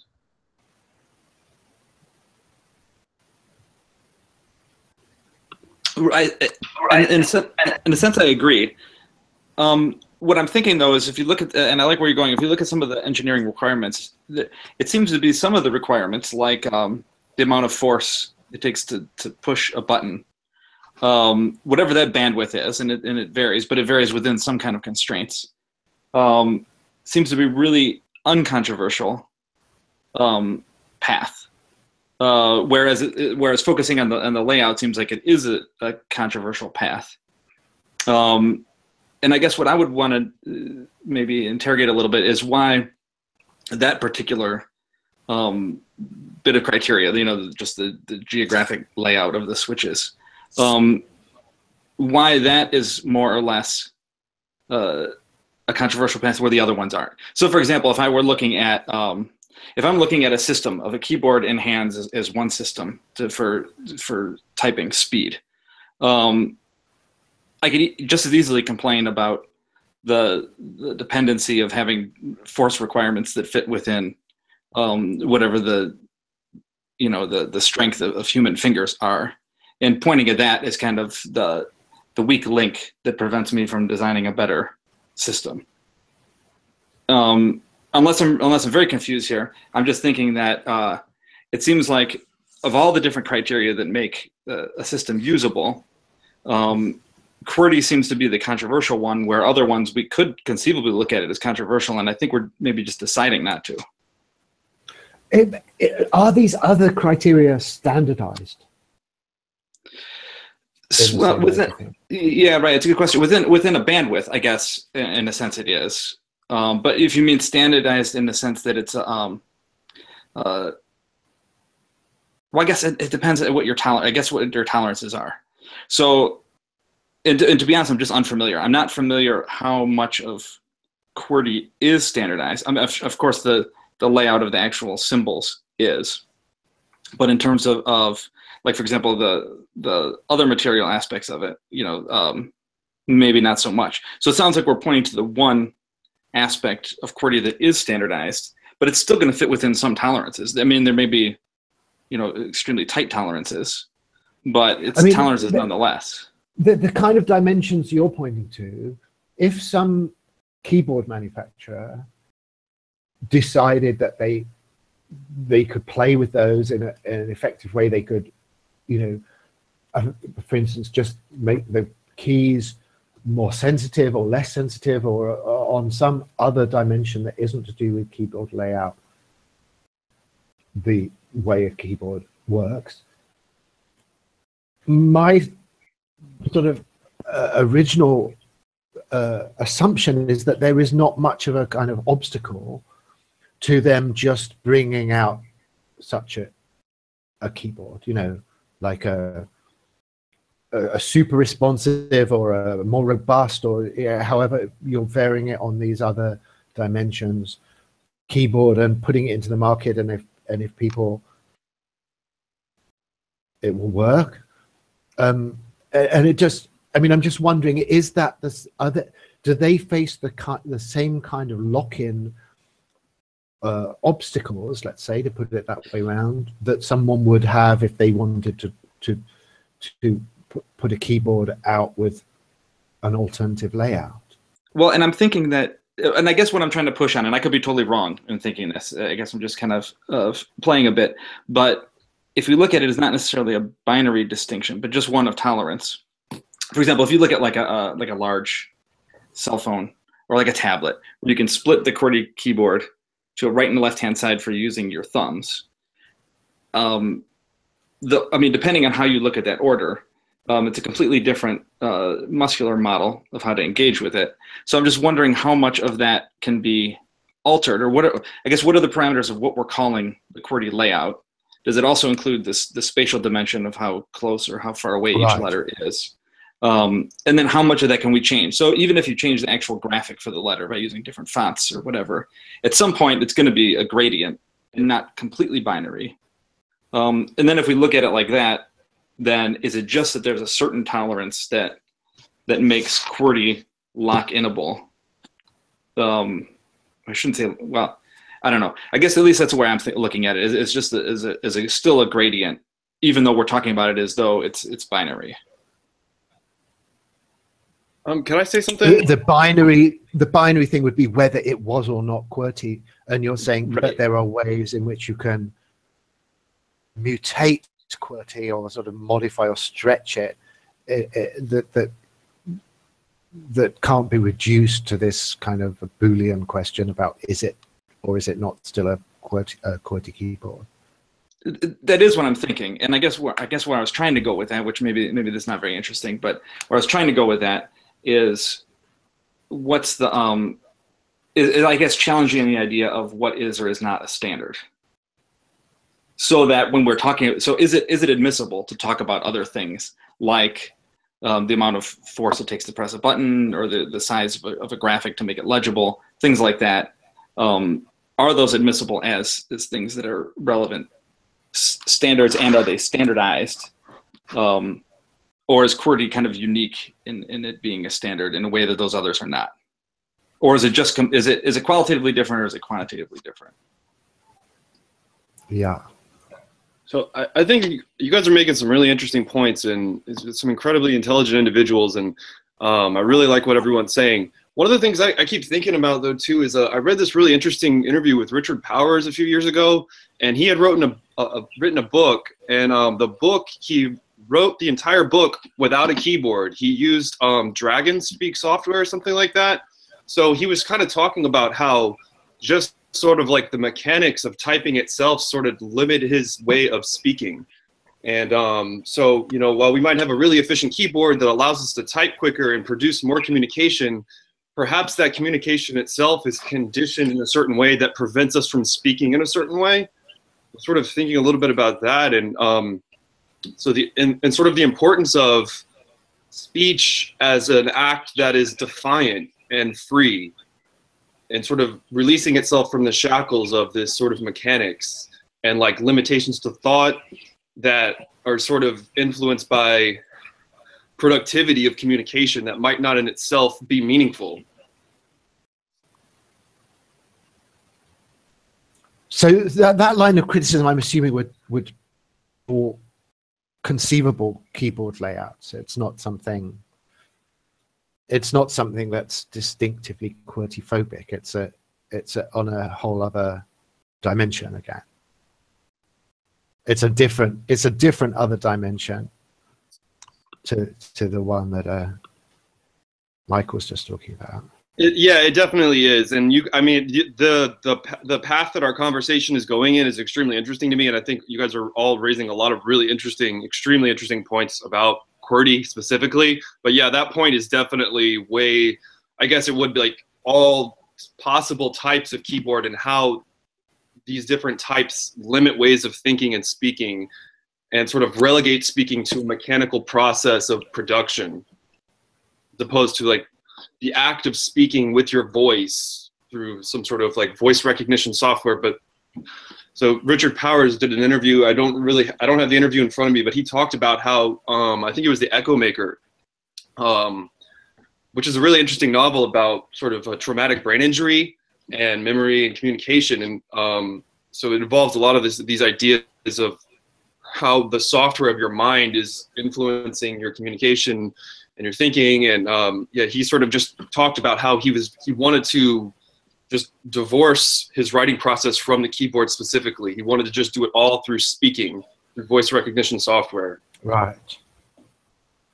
Yes. I mean, I guess that in terms of this initial question about why the QWERTY-nomics controversy or Qwernomics controversy has petered out, it's not an answer to this because it's too recent, but this technology is obviously going to be totally prevalent really soon. I mean, I just know anecdotally people who have some hand problems and just do everything through a voice interface, and it's totally practical now to do that. So yeah, I mean, that whole aspect of things is obviously part of the context.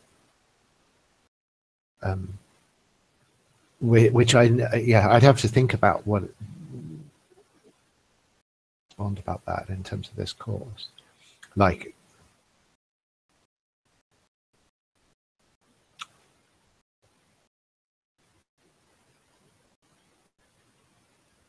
is the hegemony of QWERTY completely historically limited to a technological phase that is its end? I don't know. I think, and Richard Powers was sort of indicating that he felt in some way it was limiting what he could say. It was limiting him. He felt that the keyboard itself was limiting his creativity and his ability to speak and realize his vision. Yeah.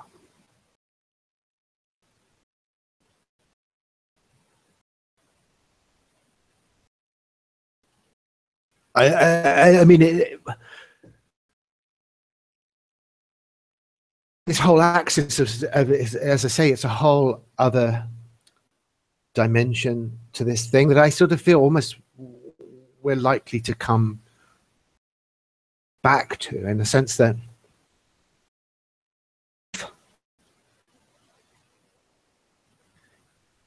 of QWERTY is something that is actually legislative. If it's actually, if it shrugs off the prospect of a transcendent law, and it itself, it's, escapes any framing tribunal, becomes a transcendental, then obviously it enters into a dramatic potential antagonism with the kind of impulses you're now raising. It becomes a kind of demonic historical event that triggers some kind of I don't know what you think would be the appropriate banner for this. Whether you think it would be kind of a straw manning thing to say it's a kind of humanist against the mechanization of language in the keyboard as it becomes historically condensed in the QWERTY keyboard. So it's not something, it's not something that the debate that is between the two papers we're looking at, what you're saying is a completely orthogonal question, I think.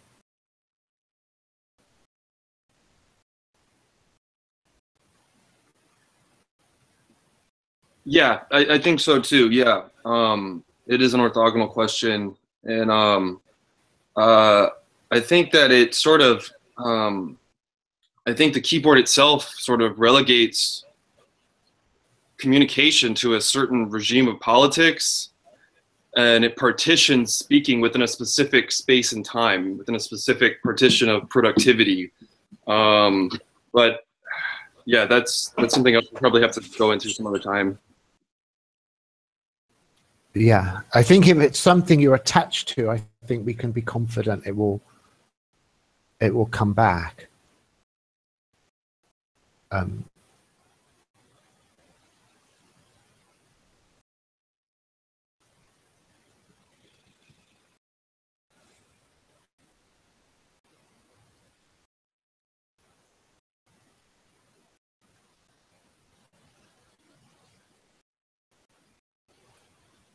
Does anybody have something from the sidebar that they would like to bring into the video? That was also my question. It's descended into Urbit talk. Oh yeah.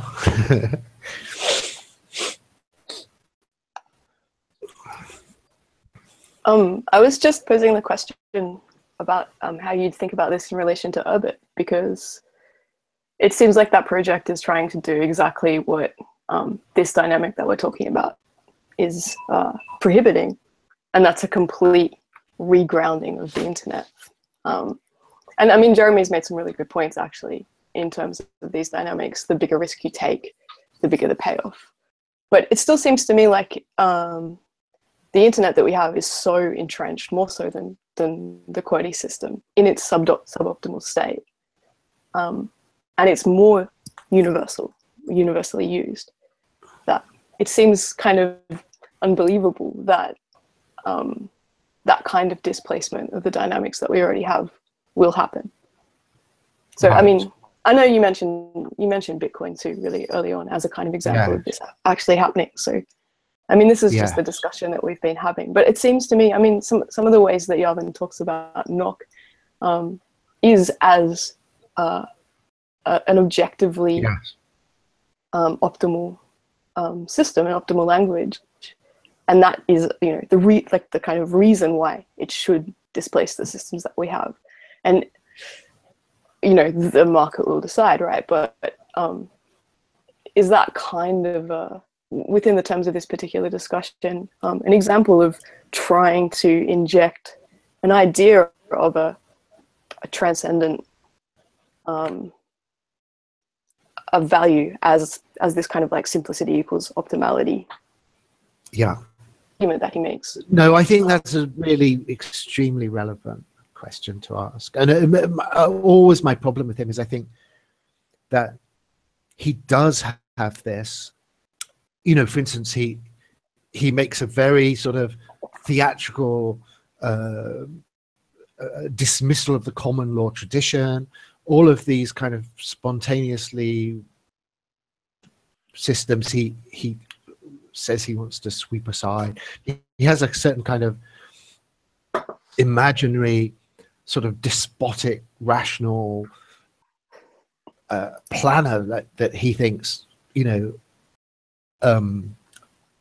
I don't know how much of this is just rhetorical, but in the rhetoric, it's extremely strong.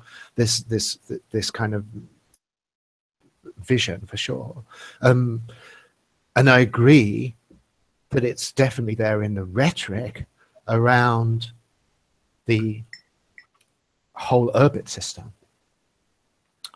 for sure. And my only sort of immediate, I'm not going to try and pretend that I've got something really sort of conclusive to say about this at all, except that just these things are things that are being added peripherally, and as you say, like whatever the market will decide, they're not actually, he's not, you know, he can talk all he likes about rebooting the internet, but the internet is not accessible to reboot it. All you can do is tag something on the edge of the internet, and if it works well enough, then, you know, you can start building things around that, or pressurizing the established norms of the internet from this position. Yeah, there's almost a geological sedimentation of technology, even in the case of Urbit, right? Because all of its systems are just layered over the existing ones. Like, he doesn't propose laying new cables. Right. He doesn't propose using completely different interchanges. Everything is still at the base level TCP/IP, but it's just it's a stratification, a layering. So I think it's worth raising Gibson's quote, William Gibson's quote of "the future is here; it's just not evenly distributed." Oftentimes, you see systems as they grow, or new techniques as they grow, they don't entirely displace another method or another technology. The other technology just minimizes in scale, one expands in scale. Sometimes they exist side by side. For as many text messages and emails that we're sending, people still send paper letters. I still get spam mail in my paper mail inbox. Right.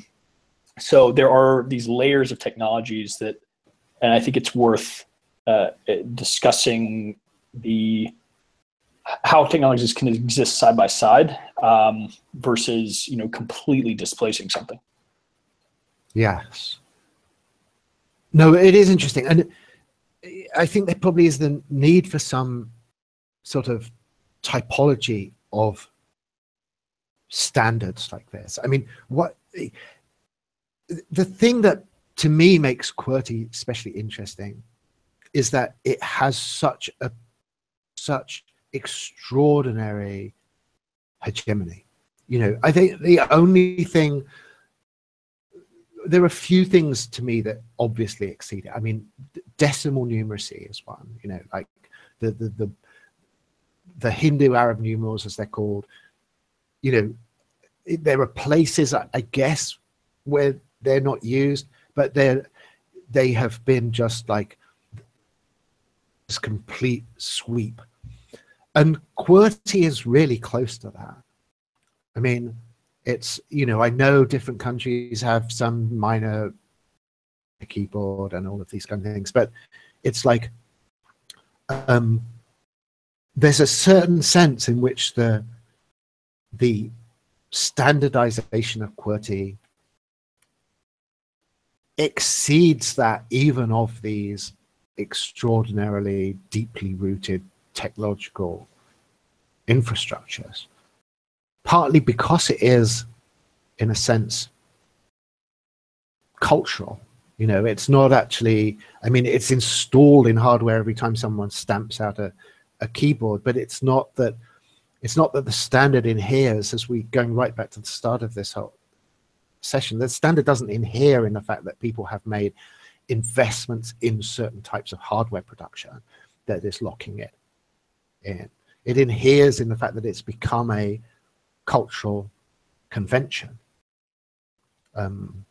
So, in terms of what you're saying about these kind of parallel things, I think that works really well for things like Urbit and Bitcoin and the attempts to innovate new standards, and they're sort of added at the edge of a kind of ecology of standardized technological processes. But it seems to me there's something about QWERTY that goes sort of beyond that. And if you try to think, well, the Dvorak keyboard is the model, I'm taking it, of something that would try to contest it. And so the failure of Dvorak is again this really iconic sort of cultural, historical event. And I don't, it's an interesting question, but it seems to me it's not really just easily translatable into the kind of, other examples we've had, the kind of Betamax and these particularly technological standards that are tied up to a large extent with, well, maybe the Betamax example isn't good. I should probably stop at that point. So is the point kind of like that the particular irresistibility of it, its potency is because it lodges itself so deeply in a kind of unconscious social memory, and then it proceeds to produce itself from that point rather than from a kind of external, like you said, hardware kind of structure, in the way that David, say his name, distinguishes between hardware and software is precisely memory or habit, embodied habit. I would want to compare it to a religion more than a set of technological hardware investments. You know, I think it's like it's hegemonic in a way very close to the way that the great world religions are, but more broadly than any of them. You know, I mean, that it's got to be that there is a greater global cultural acceptance of the QWERTY keyboard layout than there is of any of the great world religions. But it's still, there is a level that there is a certain point where they're on the same plane of cultural commitments, rituals, like, you know, it's like you say, it's memory, it's habit, but I think it's a sort of cultural catastrophe in the positive, the neutral positive sense of that term that occurs in the 1890s with the arrival of QWERTY, and so that, you know, I guess, yeah. Sorry, I didn't mean to interrupt. No, please do, because I'm babbling, so that's good. So, like, to answer your rhetorical question from before, if QWERTY is not God, then where is God? It's well, you know, it, according to the critics, QWERTY is not God, but it is an immanent kind of God. I mean, it's here, right? It's kind of, yes, like, I think it's God purely in the critical transcendental sense that it's not answerable to a superior legislative authority, and insofar as it lays down a law, there is no higher law to which we have access than the law QWERTY reveals to us. The higher in the sense. Sorry.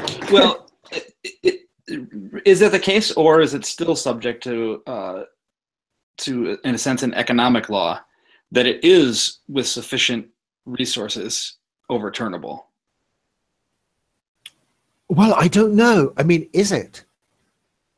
You know, we can hypothetically say that it is, but is there any?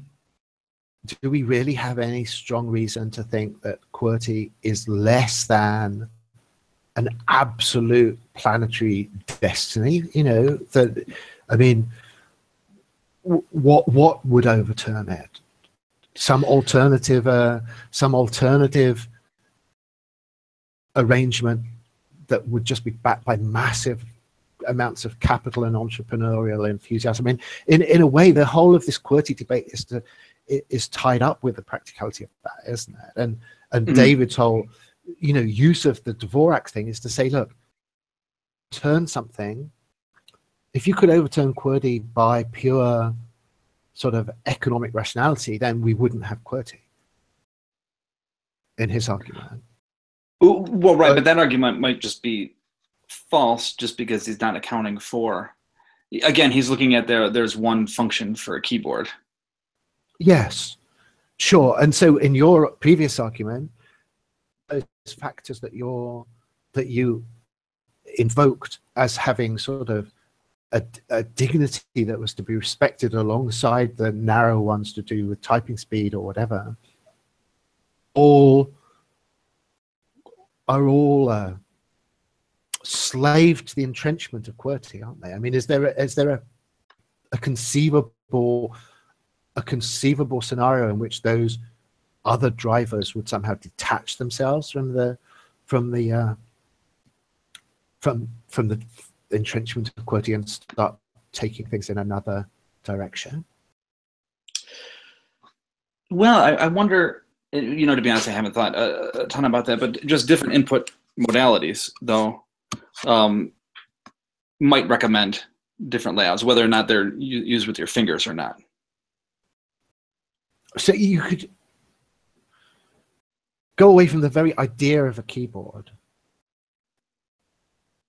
Sorry, I'm sort of trying to think about. Yeah, no. I guess I'm thinking that, and I guess going back to what I was saying, that with sufficient capital, I'm wondering. So the question was, is there a law to which QWERTY is subordinate?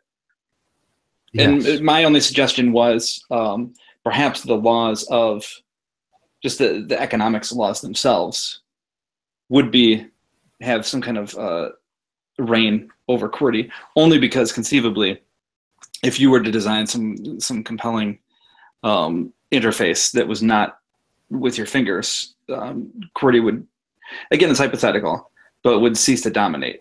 Yes, I know it's an interesting question, because you know you could obviously say this, that in a certain sense that the law of QWERTY is the economic law manifest.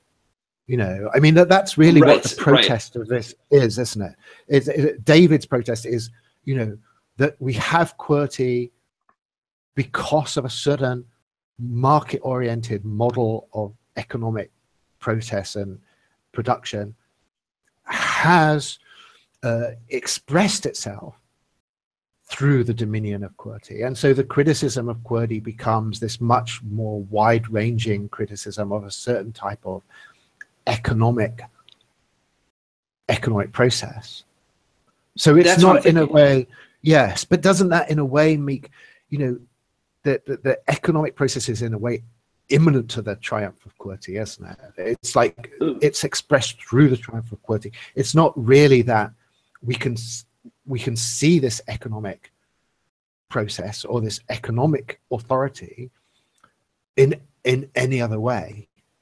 You know, when we look at it, how does the economic express itself? Then we see QWERTY. You know, QWERTY is the kind of manifest of this economic law. Is that not right? That's kind of what I'm thinking. I think it was brought up earlier too, that again, we were talking about the Keynesian versus the Hayekian perspectives.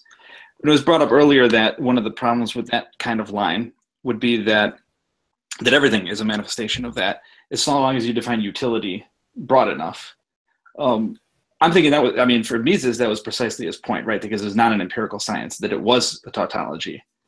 In which case, QWERTY would be a manifestation of the economic law as much as anything else. There wouldn't be anything necessarily unique about it, just that it happened, just that it has the constraints that that make it appear to be really durable. Yes, I think so. I'm not trying to think what the stakes are of this last twist of what you're saying.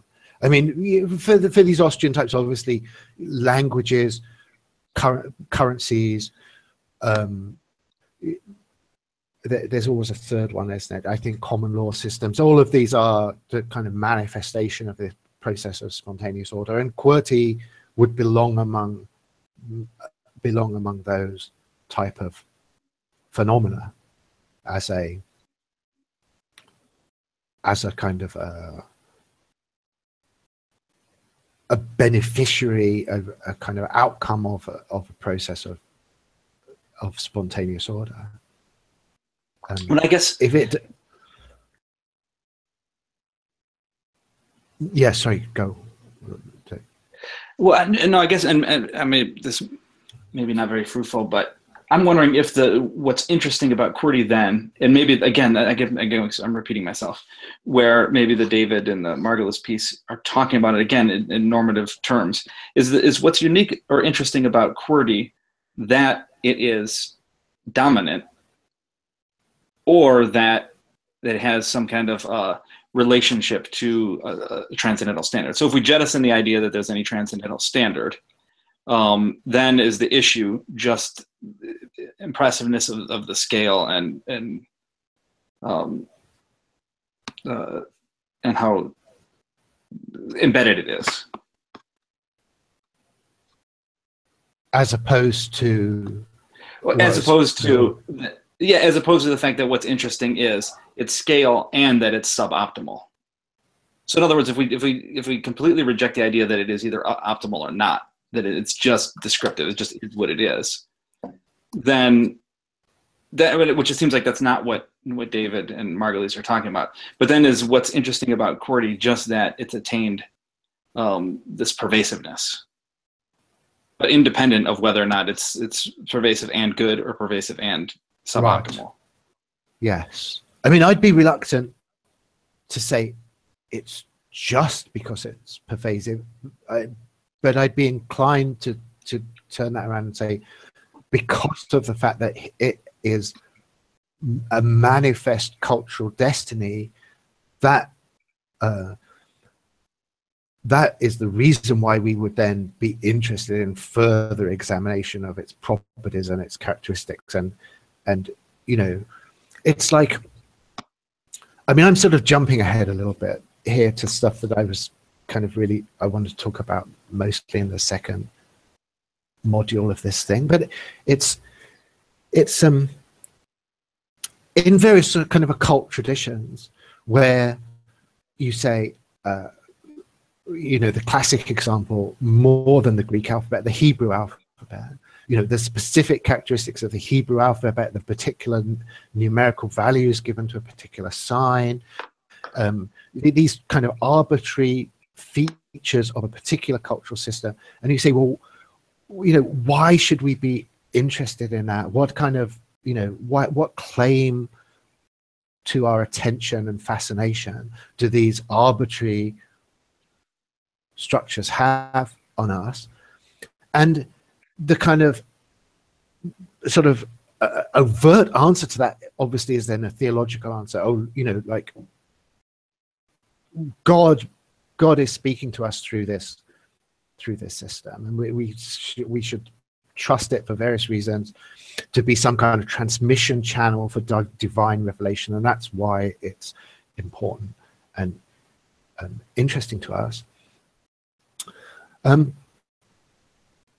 you sort of strip that down a little bit. The authority of that cultural system is just coming from the fact that it is successful. You know, it's just the, you know, there could be all kinds of other kind of possibilities for how Hebrew might have been structured, or how it might have allocated the alphabetical numerals, or all of these kind of these features within some imaginary global frame, that there could have been all these alternatives. But in fact, you know, this is what we've got. This is the tradition. You know, so its claim upon us is just the fact that it is the thing that is happening. It's like, it's very much like that. I mean, it's like it has a claim, significance, rooted, it has no ground outside itself at all. Its grounds for significance and you know, the compelling feature of QWERTY has just come out of the fact that it has achieved this extraordinary position of vast, resilient, global cultural dominion. So I think, you know, this is sort of actually just restating your point, but with a kind of slightly different spin on it. The fact, once you know path dependency in a certain way, and you abandon the pretense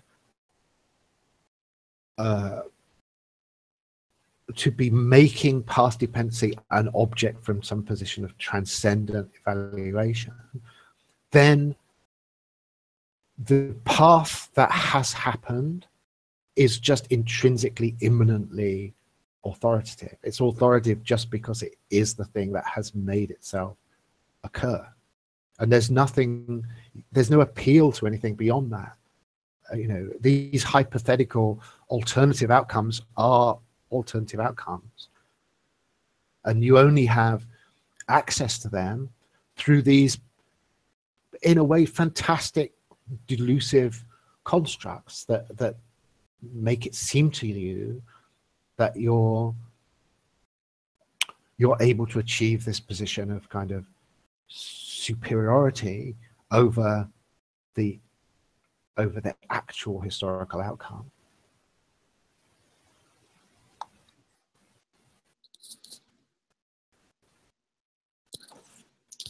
The role of culture in the adoption of these technologies, I think, is vastly underserved or underestimated. I'm coming at this from working in the tech industry, and I think that there's a constant, at least from some of the investors I talk to, there's a constant discussion of just because you create a technology or just because you create something doesn't mean it's going to catch on. It's all about timing. It's all about both getting the product itself right as well as the culture and the timing. But I think it echoes this point that the layers of QWERTY's dominance is not in the hardware side itself, but is really in the imprinting on the cultural side, on the human side, and I think without a doubt, right, factor for that technology. But there's the reason I'm kind of raising this point is in the discussion of some of these other technologies and why they are not as dominant as QWERTY is, or haven't replaced entire. You almost would have to wait for an entire wave of or an entire generation, and I think that you could probably segment technological adoption or technological dominance by generation. The number of young teens that are using Snapchat or texting or whatnot versus 30, 40-year-olds using similar technologies. It's constantly grouped by generation. But this idea of it, so just to kind of make the point even greater, the fact that it's persisted down generations is even more remarkable. Yes.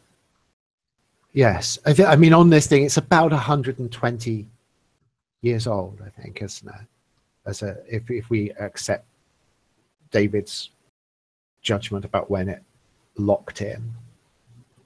So, Nick, before we go any further, I just want to give a time check. We're 10 minutes to 1 right now, just a little over. So we can either go a little further past 1 if people prefer that, but we should definitely talk about next week meeting time and assignments. Yes. And Google Classroom as well. Yes. I mean, sorry, I again won't go into a kind of a splenetic apology thing, but I really do. I'm sorry for keeping everyone waiting to take. And is it that we want to be doing this at 9:30 rather than 10:30? I think from so now on, like the consensus is 10:30 EST is a good time, but perhaps we can arrange some sort of way to make up for last week's class that wasn't able to happen due to technical difficulties. Yes, I assumed we were just running an extra week on that. Is that right? It seems like there were a couple people in the class that had availability issues for the week after. So perhaps another way to do it is to have it on a different day. Right. If we were going to do that, I would have to talk with Mo and Jason about that just to confirm. Okay, but that would be the final week of the second module. Yes. Yeah.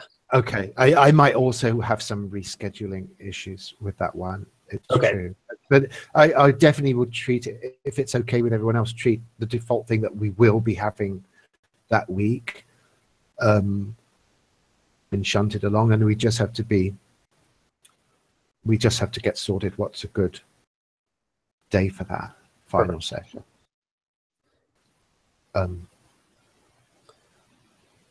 So for next week, do we have assignments that are due in the course room? I don't think I need to formalize anything very strong about that. I don't have a classroom for this this course yet. I don't think. Okay, I can send you that. So I mean, I would just say I promise to look there, and you know, it's a good communication channel, and anyone who wants to put something there will be making a valuable contribution. But I don't think I should be holding a whip over anybody yet at this stage and saying that. All right, perfect. In terms of, because we do now have another,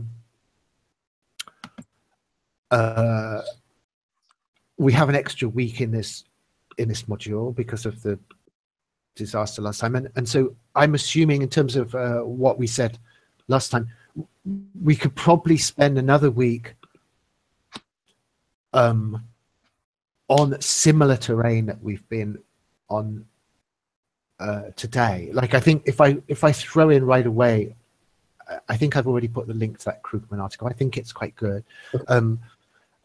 It feeds into a lot of the background to this, as you can see from the remarks in the David paper, especially, is like to Brian Arthur, the Santa Fe Institute. And so I think sort of just thrashing a little bit deeper into these questions of path dependency, evolutionary economics, the role of complexity in economic theory, and their relations to this QWERTY topic is a good place, at least as a default, to take off from next week, if that's cool with everybody. That sounds good to me.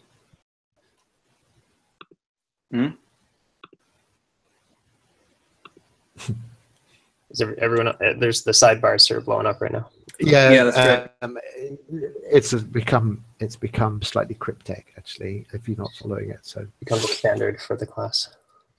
Sorry, did we settle on a time for next week? Yeah, so next week we're going to meet at 10:30 a.m. EST.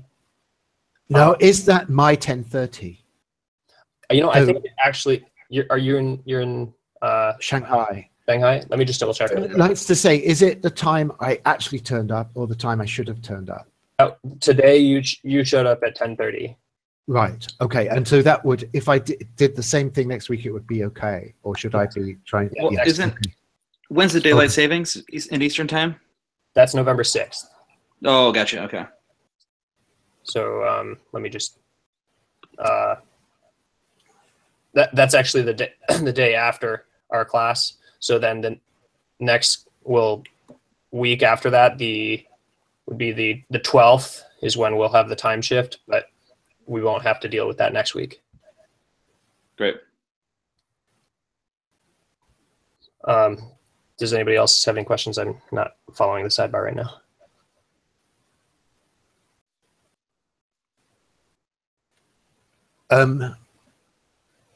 Yeah, I don't think the sidebar. I think the sidebar's wandered off in some chaotic directions. All right. Well, I'll pass it off to you, and if you want to go for 10 more minutes or however long you'd like to, that's fine. Yeah, I'm whatever people want to do at this stage. Does it seem to people like a kind of natural termination point, or is anyone wanting to throw in another wave to things?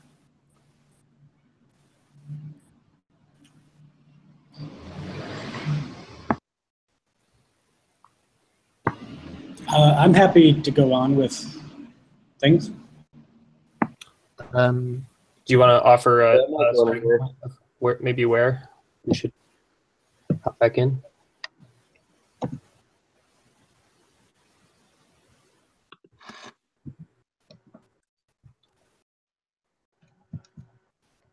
Oh, it looks like a couple of people are going to head out. So,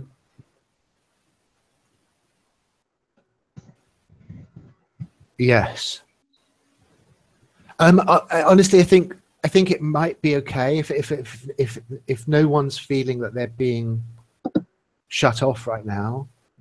It might be a good opportunity to disperse. What do people think? Sounds okay to me. I think momentum is dispelled. Okay. So if people have suggestions of things people could usefully look at, or points they find of special interest in all of that, this classroom space is a good forum to share all that stuff. Great, and I will I'll take the sidebar here too as well, and post the video from this course into the sidebar. I also have the sidebar from last week's conversation, but most of that was chaotic. Wrecked. Yes. Okay. Well, thanks so much for dealing with this so well. And my last apology for keeping everyone waiting so long. No I'm problem. really sorry about that. It turned out really well, actually, towards the end. So seems like the signal. Okay, all right, I'm going to end broadcast now. Okay, cool. Thanks, everyone. Great.